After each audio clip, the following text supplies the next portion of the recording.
오늘 우리에게 주시는 하나님의 말씀은 예레미야 48장 1절에서 25절까지의 말씀입니다. 오늘의 말씀을 봉독하겠습니다. 모압에 관한 것이라. 만군의 여호와 이스라엘의 하나님께서 이와 같이 말씀하시되, 오호라 느보여 그가 유린당하였도다. 기럇다임이 수치를 당하여 점령되었고 미스갑이 수치를 당하여 파괴되었으니 모압의 찬송 소리가 없어졌도다. 헤스본에서 무리가 그를 해하려고 악을 도모하고 이르기를 와서 그를 끊어서 나라를 이루지 못하게 하자 하는도다. 만맨이여 너도 조용하게 되리니 칼이 너를 뒤쫓아 가리라. 호로나임에서 부르짖는 소리여 황폐와 큰 파멸이로다. 모압이 멸망을 당하여 그 어린이들의 부르짖음이 들리는도다. 그들이 루힛 언덕으로 올라가면서 울고 호로나임 내리막길에서 파멸의 고통스런 울부짖음을 듣는도다. 도망하여 내 생명을 구원하여 광야의 노간주 나무같이 될지어다. 내가 내 업적과 보물을 의뢰함으로 너도 정복을 당할 것이요 그모스는 그의 제사장들과 고관들과 함께 포로되어 갈 것이라. 파멸하는 자가 각 성읍에 이를 것인즉 한 성읍도 면하지 못할 것이며 골짜기가 멸망하였으며 평지는 파멸되어 여호와의 말씀과 같으리로다. 모압에 날개를 주어 피하게 하라. 그 성읍들이 황폐하여 거기에 사는 자가 없으리로다. 여호와의 일을 게을리하는 자는 저주를 받을 것이요 자기 칼을 금하여 피를 흘리지 아니하는 자도 저주를 받을 것이로다. 모압은 젊은 시절부터 평안하고 포로도 되지 아니하였으므로 마치 술이 그 찢기 위에 있고 이 그릇에서 저 그릇으로 옮기지 않음 같아서 그 맛이 남아있고 냄새가 변하지 아니하였도다. 그러므로 여호와께서 말씀하시니라. 날이 이르리니 내가 술을 옮겨 담는 사람을 보낼 것이라. 그들이 기울여서 그 그릇을 비게 하고 그 병들을 부수리니 이스라엘 집이 베델을 의뢰함으로 수치를 당한 것 같이 모압이 그못으로 말미암아 수치를 당하리로다. 너희가 어찌하여 말하기를 우리는 용사요 능란한 전사라 하느냐. 만군의 여호와라 일컫는 왕께서 이와 같이 말하노라. 모압이 황폐하였도다. 그 성읍들은 사라졌고 그 선택받은 장정들은 내려가서 죽임을 당하니 모압의 재난이 가까웠고 그 고난이 속히 닥치리로다. 그의 사면에 있는 모든 자여 그의 이름을 아는 모든 자여 그를 위로하며 말하기를 어찌하여 강한 막대기 아름다운 지팡이가 부러졌는고 할지니라. 디본의 산은 따라 내 영화에서 내려와 메마른 데 앉으라. 모압을 파멸하는 자가 올라와서 너를 쳐서 내 요새를 깨뜨렸음이로다. 아로엘에 사는 여인이여 길 곁에 서서 지키며 도망하는 자와 피하는 자에게 무슨 일이 생겼는지 물을지어다. 모압이 패하여 수치를 받나니 너희는 울면서 부르짖으며 아르논가에서 이르기를 모압이 황폐하였다 할지어다. 심판이 평지에 이르렀나니 곧 홀론과 야사와 메바악과 디본과 느보와 벳디 블라다임과 기랴다임과 벳가물과 벳모온과 그리욕과 보스라와 모압 땅 원근 모든 성읍에로다. 모압의 뿔이 잘렸고 그 팔이 부러졌도다. 여호와의 말씀이니라. 오늘 말씀의 제목은 하나님만 의지합니다 라는 제목으로 말씀을 나누겠습니다. 잠언 27장 22절 말씀에 보면 미련한 자를 곡물과 함께 절구에 넣고 공의로 찌을지라도 그의 미련은 벗겨지지 아니하느니라는 말씀이 있습니다.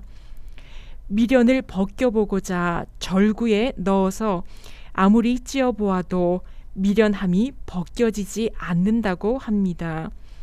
성경 말씀을 읽다 보면 하나님의 백성들의 반복되는 불순종함과 죄악들을 보면서, 그리고 똑같은 지금의 우리의 삶을 보면서 하나님의 은혜 없이는 이 모든 것을 벗을 수 없음을 깨닫게 됩니다. 오늘의 말씀은 열방의 심판 가운데 세 번째 나라인 모압 심판에 대한 말씀입니다. 하나님께서 예레미야에게 열방의 심판에 대한 예언의 말씀을 주셨는데, 이때는 남유다가 바벨론에게 멸망당하기 이전에 주신 말씀입니다. 남유다가 바벨론에게 멸망당하기 전에 하나님께서는 열방 심판에 대해 왜 말씀하셨을까요? 그것은 열방이 심판을 받게 된 이유들을 통해서 남유다, 너희 자신을 돌아보라고 주신 말씀입니다. 하나님의 마음은 깨닫고 다시 하나님께로 돌아오라는 것이지요. 내 자녀가 죄악의 길로 갈 때 바른 길로 가도록 바로잡기 위해 눈물을 머금고 종아리를 치시는 부모님의 마음과 같습니다. 모압은 유다와 가까운 나라입니다. 지도상에서 본다면 남유다 바로 오른쪽에 모압이 있습니다. 사해를 가운데 두고 남유다와 붙어 있는 나라가 모압입니다. 남유다에서 모압 땅이 훤히 보일 정도입니다. 또한 모압은 유다와 남이 아니지요. 모압 족속의 조상이 모압인데, 모압은 아브람의 조카인 롯과 그의 첫 번째 딸 사이에서 태어난 자식입니다. 그래서 이스라엘의 친족이라 할 수 있습니다. 바벨론의 위협을 받을 때 모압과 남유다는 동맹을 맺었습니다. 오늘 말씀인 48장 1절에 보시면 모압에 관한 것이라, 모압의 심판의 예언이 시작됩니다. 1절, 2절 말씀은 모압 북부 지역 성읍들이 파멸될 것이고, 3절에서 5절까지의 말씀에서는 남부 지역의 성읍들이 파멸될 것을 예언합니다. 바로 위에서 그리고 아래에서 모압이 공격을 받을 것을 의미합니다. 이러한 공격으로 모압 사람들이 도망을 가게 되는데, 위쪽으로는 아르논 강으로 막혀 있고, 아래쪽은 세렛 강으로 막혀 있고, 왼쪽은 사해로 막혀 있어서 동쪽인 오른쪽으로 도망해야 하는데, 동쪽은 광야라 사람이 살 수가 없습니다.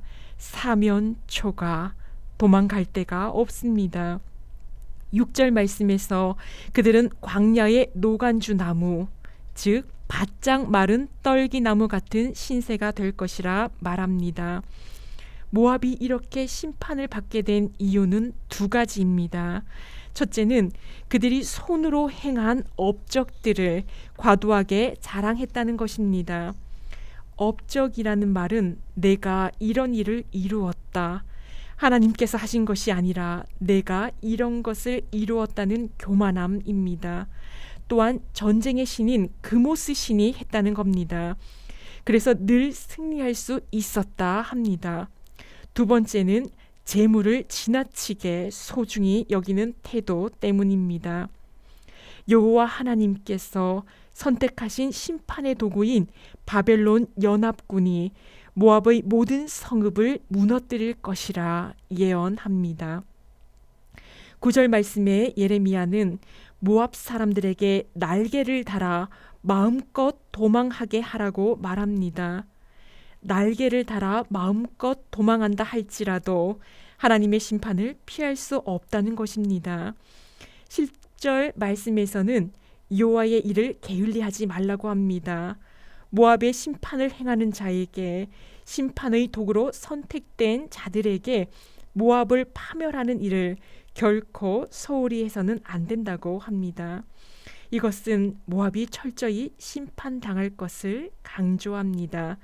예레미야는 모압을 의인화하면서 그가 젊은 시절, 즉 국가 형성 초기 시절부터 계속 평안을 누렸고 포로가 되어 다른 나라로 끌려가 본 적이 없었다고 말합니다.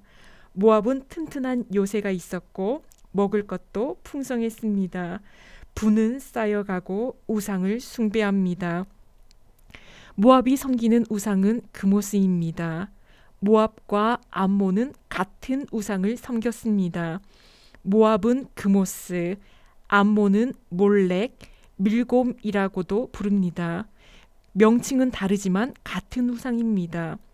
모압과 암몬은 아브라함의 조카 롯의 딸들로부터 나온 민족으로 모압과 암몬 역시 친족이라 할 수 있습니다.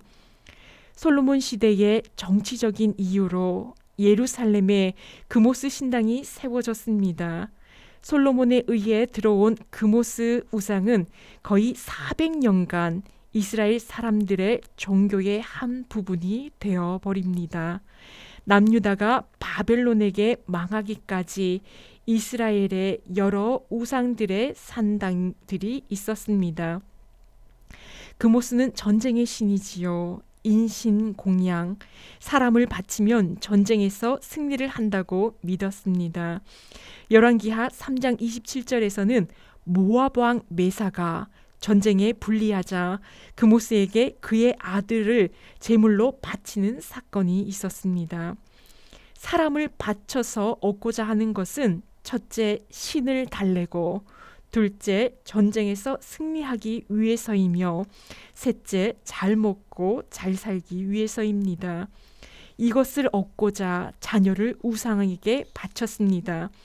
레위기 18장 21절 말씀에 결단코 자녀를 몰렉에게 주지 말라. 그모스 몰렉에게 자녀를 바치지 말라.